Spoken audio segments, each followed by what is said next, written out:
Merci beaucoup. Tozo, salut aux Congolais. Comme mon messano, Tozo à peu près à 2 heures du matin. Nazaiki, Kolanda, actualité, il y a un cannabis pendant un certain moment. Alors, mais la monique, c'est quand même, n'a le pas mon mouké. Pour bien mon monique, tu crois aux ongles dans les médias immédiatement. Pour changement, tu lukaki dans mon cannabis. Changement, tu bundelaki. Boyebi ke na leka na ba YouTube oyo na sele ba mission belé donc sur le Congo ba Congolais nous so balanda ngai parce que naza na ba émission mususu naza na ba 200 000 vues ba mususu ba 100 000 mais na loba kanga moko donc mususu pe ba 15 mususu pe ba 40 ba 30 ba 5 ba 10 bon o pe ba kolanda ta ba 17 problème ezali te. Na ndima pe ba critique nyonso watu basalaka eza droit na bango ba critiquer ba critique monsieur za constructive te mais lelo na loba makambo oyo eleki na karte ya mboka na biso makambo mibale donc permettre ngana sa moi rentrer na makambo politique ya mboka na biso po na tikala itango molai observateur na kende sur place na terrain kota résultat ndenge to bundaki il faut qu'on na terrain kota là qu'est-ce qui se passe au pays et comment le pays était devenu après notre victoire parce que biso tozaki na but moko poursuivi. Notre pays était dirigé je parle du sommet hein, par Kabila qui est un Rwandais. Na loba toujours que Kabila c'est un Rwandais. Batu mususu balobaka na za Rwandais te. Mais nayebi que Kabila c'est un Rwandais. Aza Rwandais a déjà eu mboka na biso pendant plus de 19 ans ou 20 ans. Kabila met un sujet rwandais, Tutsi. Donc alors, biso pona biso, dans le bagui, mais nous ne pouvons jamais admettre de laisser ce pays entre les mains d'un étranger et que tous les Congolais, bas civils, bas politiques, c'est-à-dire la société civile, les politiques, et puis les services qui sont sous les drapeaux, c'est-à-dire le renseignement, la police, la gendarmerie, tous les soldats militaires. Donc, par exemple, Gumba Melaka, un étranger, et un commandement militaire. Et puis, j'ai parlé que le commandement militaire Nabiso, ils étaient sous la Congo. Ils étaient sous la Congolais. Il y a un moyen congolais va défendre les athées. Congolais comme un Koufa, vraiment au Rondimate. Mais nous avons un Congolais, un fils digne du pays, qui s'appelle Félix.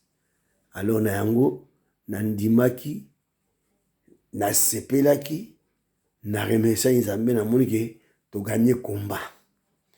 Et puis, je peux en être fier que Son Excellence, notre président, notre chef de l'État, qui est d'ailleurs un très très bon président, et puis surtout une bonne personne, de par son éducation, parce que le président a bien éduqué, hein, a très très bien éduqué, un homme très poli, qui a des manières, donc Maman Kassaluna, papa Étienne, c'était des très très bons parents. Mais malgré que ils viennent toujours avec des mensonges pour assurer la publicité, assurer mais mambonga nazo la vérité. Ils ont le donc naza na moi on se reprocher ba congolais ba lingana bangote mais moi je ne cesserai jamais de répéter ça sur la télévision parce que naebi que eza bongo. Vous avez et puis président alingapé bateau bazali bien éduqué. C'est pourquoi c'est un très très bon exemple à la tête du pays. Et je vous le dis et je vous le confirme. Mais dans l'Obaka, petit à petit, les Congolais sont en train de le découvrir. Vous n'avez pas affaire à un homme brutal, à un homme méchant, à un homme qui manque d'autorité. Non. Le président, c'est quelqu'un qui agit au moment où il faut agir. un homme très réfléchi. Et puis, je vous dis que le président Félix, c'est un homme très, très intelligent. Et puis, sage aussi. Bon, Nakangi parenthèse, je ne fais pas de la publicité. Prenez ça comme vous voulez, mais je vous dis que c'est la vérité. Totiga Roko sa makambo, Totiga Loba Loba, Totiga Kofinga, on ne joue pas avec les chefs de l'État. Mais je pense qu'il y a une émission Moko sur ça.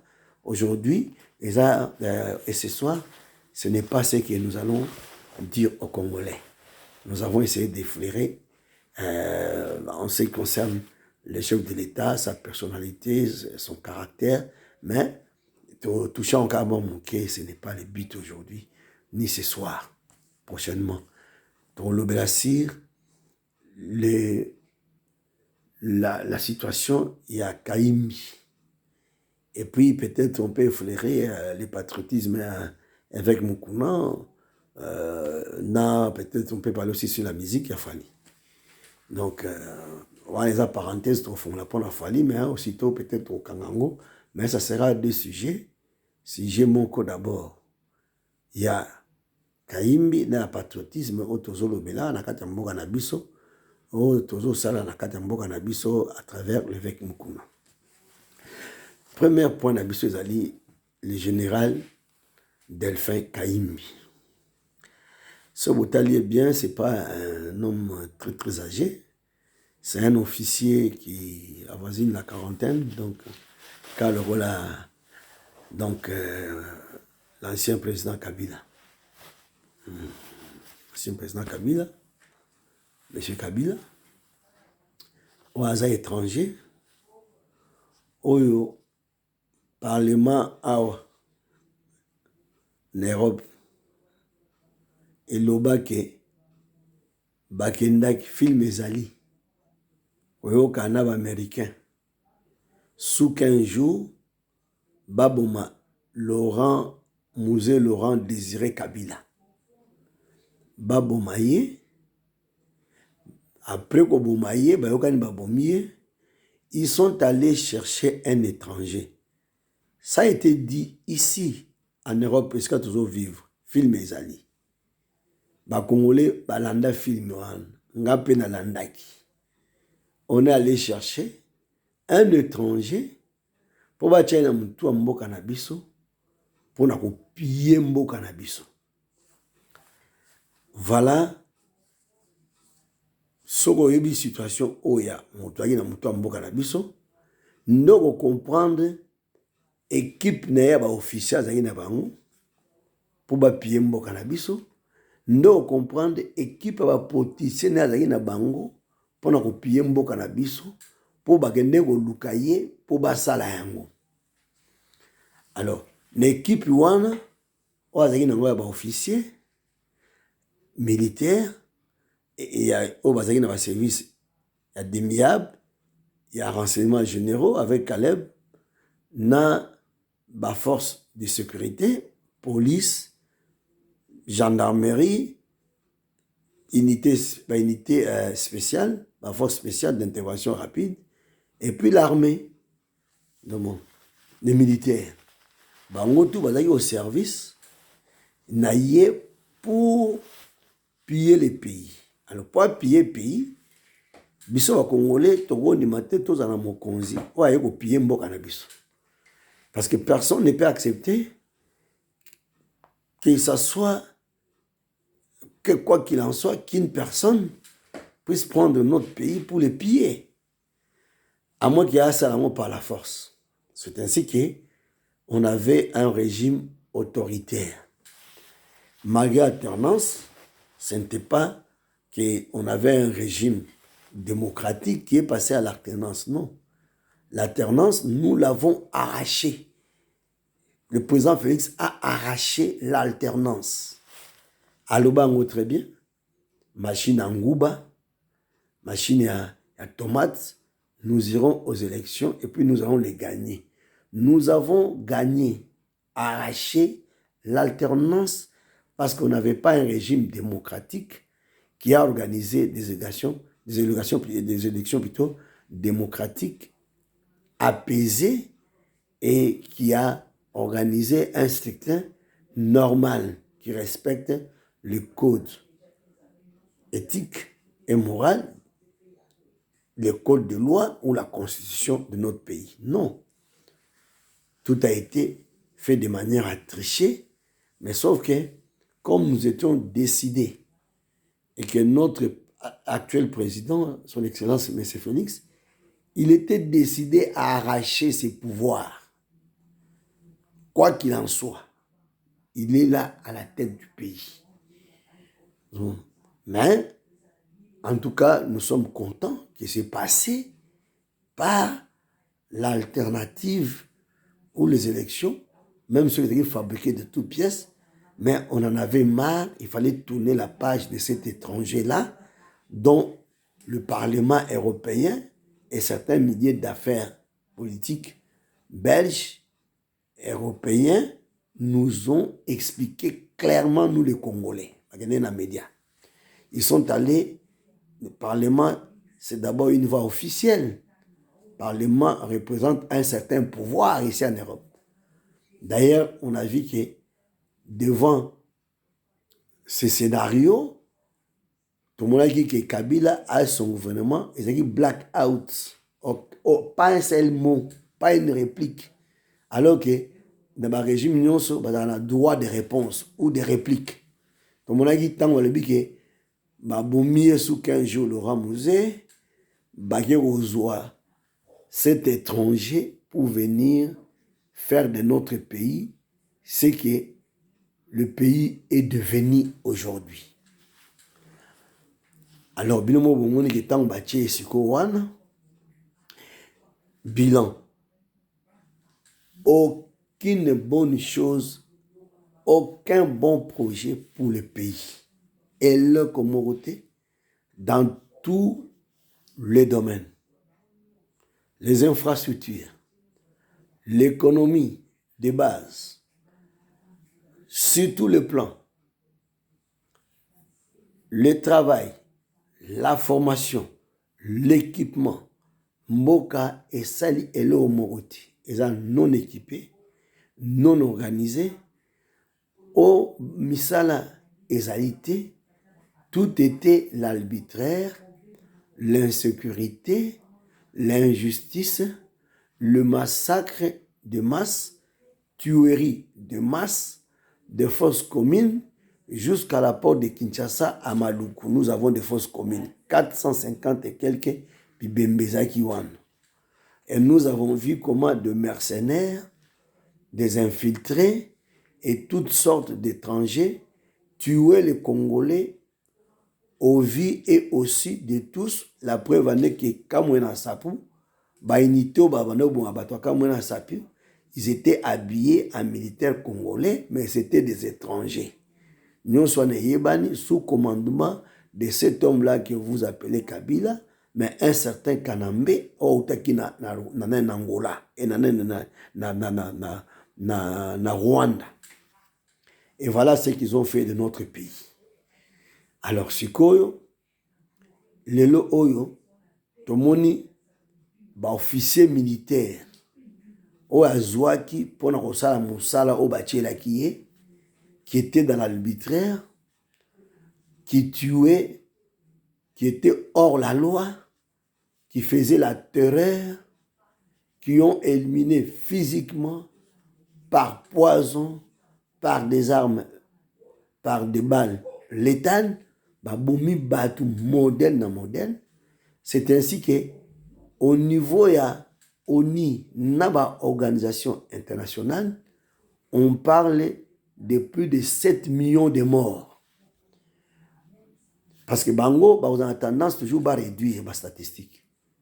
Le gouvernement est à 6 millions de morts.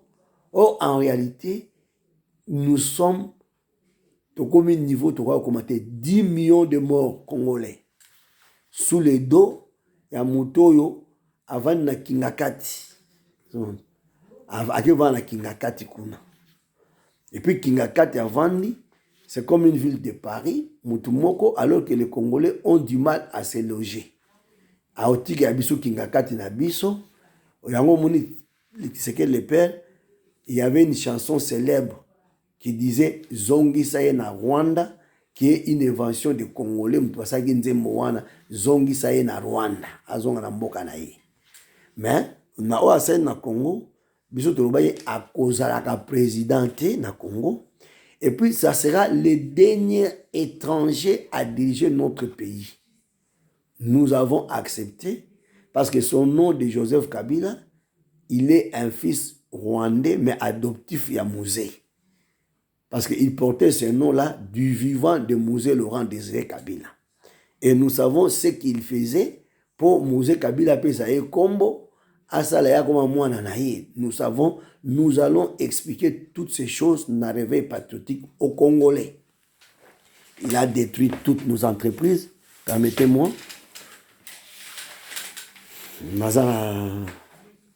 Donc, Nazana candidaté, mais je l'ai dit donc avec le bon sens.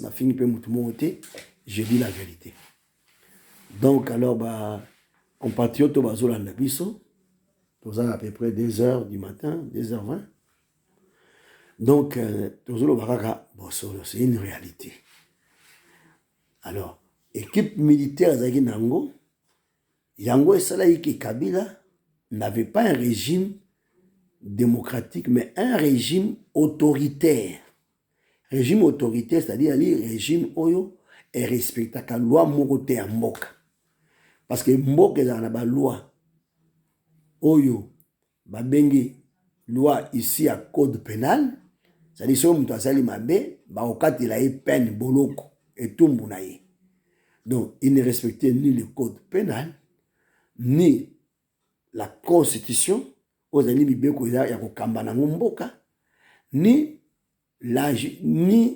la morale, ni l'éthique. Il ne respectait personne, il était au-dessus de la loi.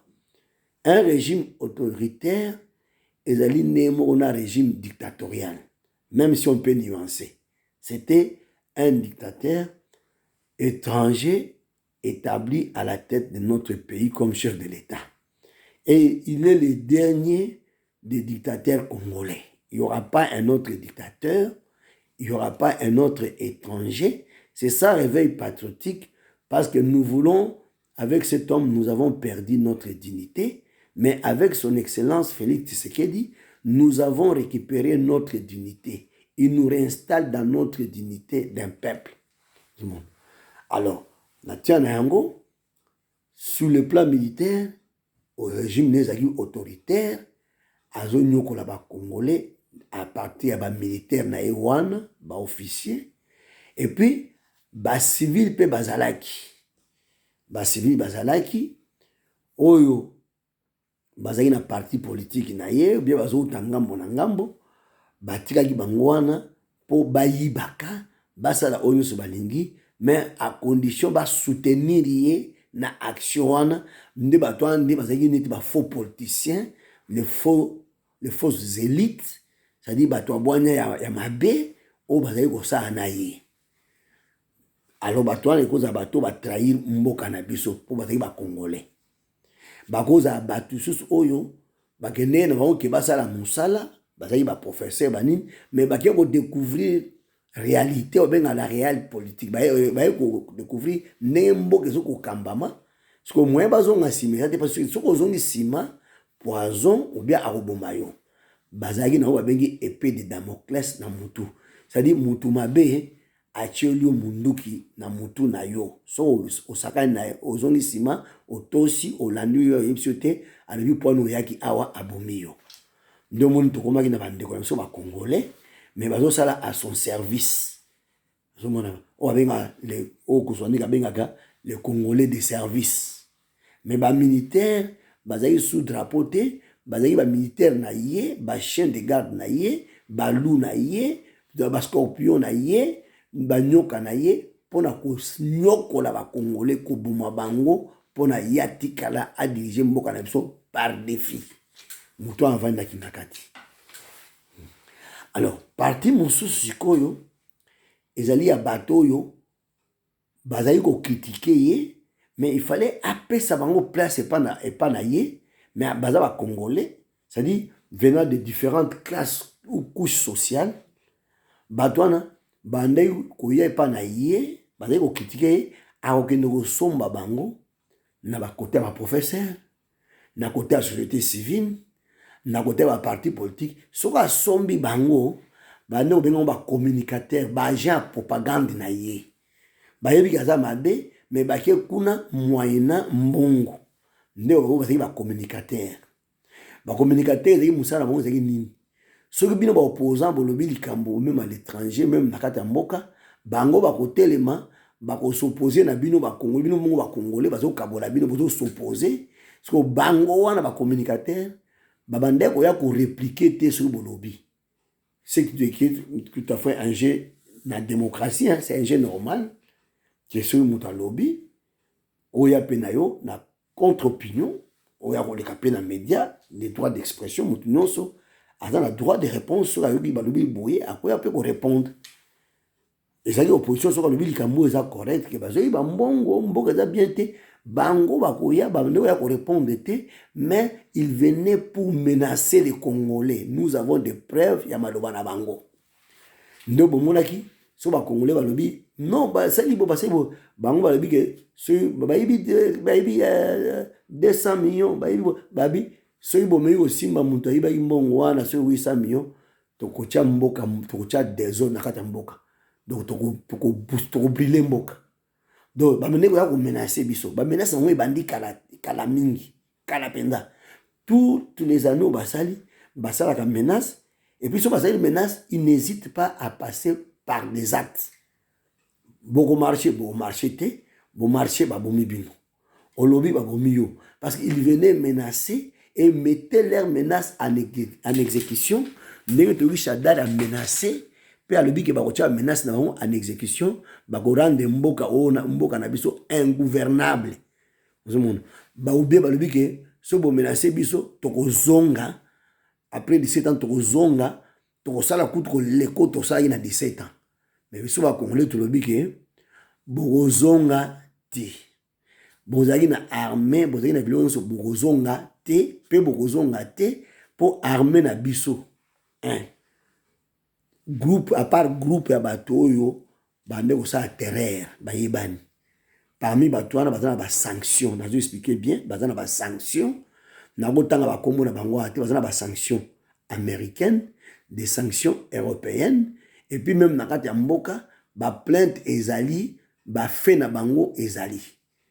Il y a des causes où il faut porter bango plainte parce que les faits sont là. Bon. Les faits sont là, c'est-à-dire, Babomaki, par exemple, Ndekonabiso aussi, c'est un fait réel. Et la cause est là. Babomaki Pouanini, à cause de l'élection. Et les conséquences, c'est un professeur d'université tué comme un rat. C'est sa famille qui est restée en souffrance. Et dans un état de droit, il faut justice. Il y a un moment où ils ont comme président fuyé, mais sa famille a roxy, tellement, il y a la justice.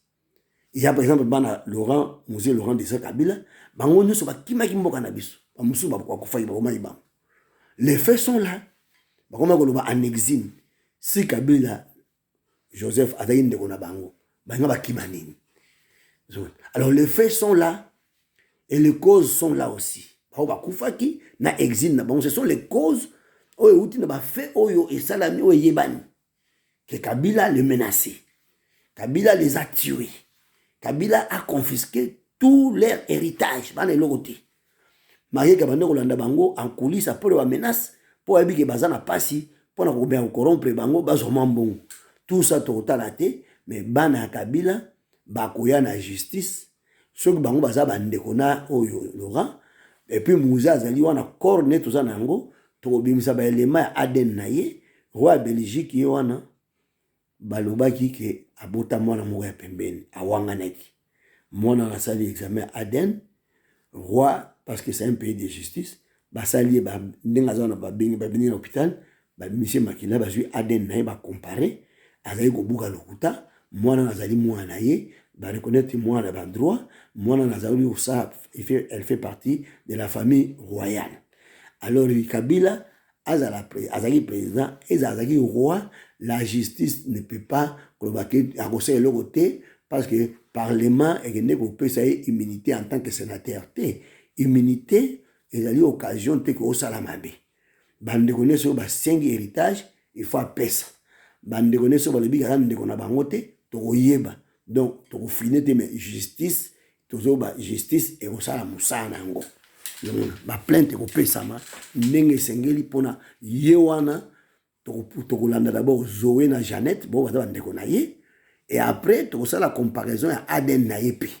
Ce mon a témoin assisté à koya wana pour total bango ni famille moko total ndenge Aden na bango zali sectionné total asko Aden na bana président Laurent Désiré Mouzé jusqu'au toyeba qui il était to rétablir vérité à tazo ga kufi to luke bembe na ye.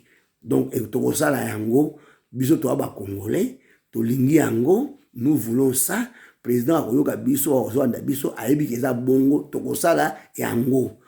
En tout cas, vraiment, que le nouveau président, que nous respectons beaucoup, parce que c'est l'homme qui est en train de nous rendre la dignité à Congo. Alors, ça doit passer aussi par cette formule pour nous rendre la dignité. Nous les Congolais, Bana Mouzé, Laurent Désiré Kabila, Congolais comme tous les autres Congolais, ils ont droit à la justice.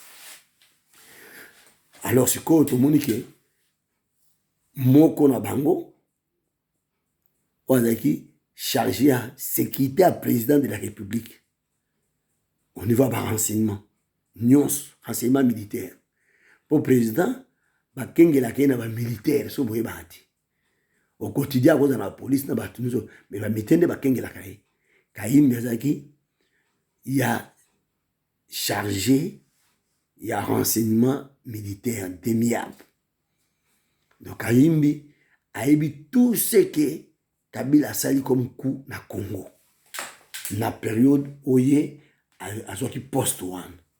Et surtout période naïe, il y a lié à ce qui était à Souko et à l'organisation. Donc, parmi les bateaux à Souka Oyo, il y a Kabila, Otomoni ba mort, il y a Kamana Sapou, il y a Kaïm était au commandement, il y a secret militaire, il y a renseignement militaire. Il y a Makambuso Samaka, Nakati Yamboka Nabiso. Il y a exécution, Banin, Nyon, Soya Yebian. Rappeler na Kinshasa, pour atteindre Maliboso en état, parce qu'il y a des Congolais, il faut s'expliquer dans l'état de droit.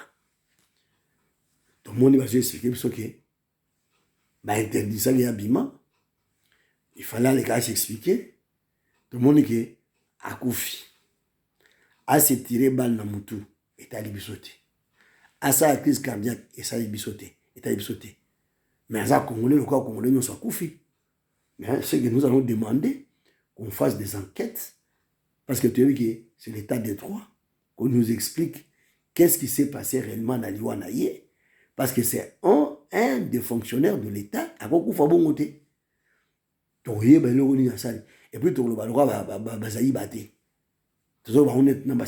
nous sommes sérieux. Nous demandons à son Excellence, Monsieur le Président de la République, d'ouvrir l'œil, parce qu'il est l'un de ses collaborateurs immédiats, parce qu'il est le chef de l'État et le chef des armées. Donc, on a un collaborateur direct, avec un poste. La difficulté commis en poste, il fallait pas entendre. Donc, le président a coupé sa bise au rapport. Donc, il y a un rapport.